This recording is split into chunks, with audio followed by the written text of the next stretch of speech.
Hey guys, welcome back to another interesting video. This is Rishit.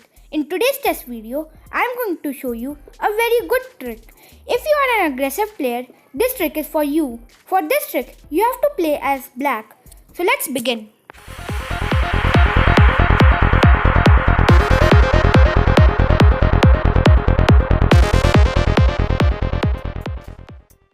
You have to play this trick when your enemy does pawn to d4.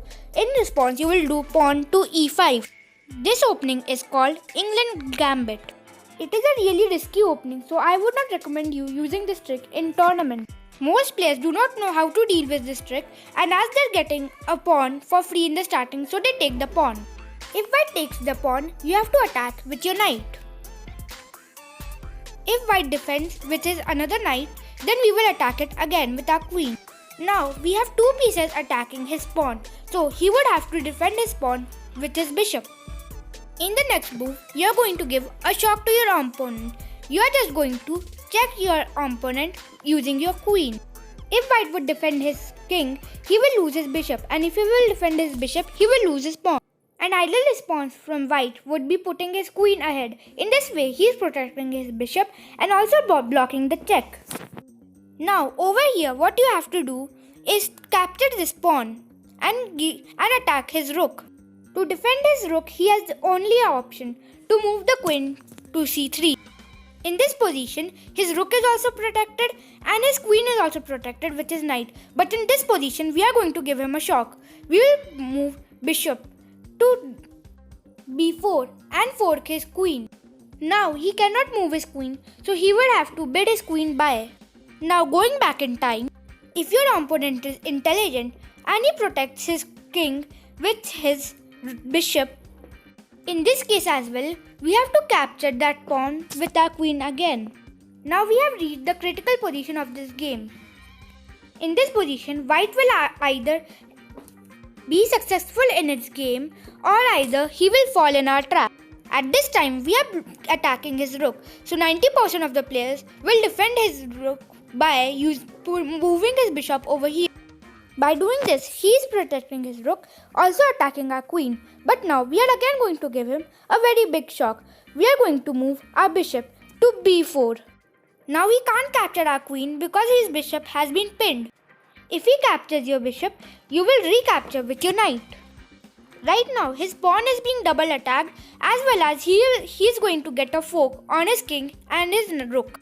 To protect this, he does not have any defense, so he would anyways have to sacrifice his knight. After this, you can capture his knight and piece up. Now you have a very good advantage in this game. But if we go back, suppose instead of killing the bishop, he moves his queen and defends this bishop. In this position, you will take his bishop. Now he has two options, either to capture with knight or with the queen. If he captures with knight, you will capture his rook.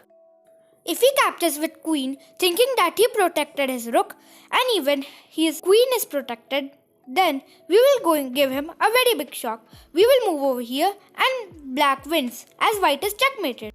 As he does not have any squares to move, this is a beautiful checkmate.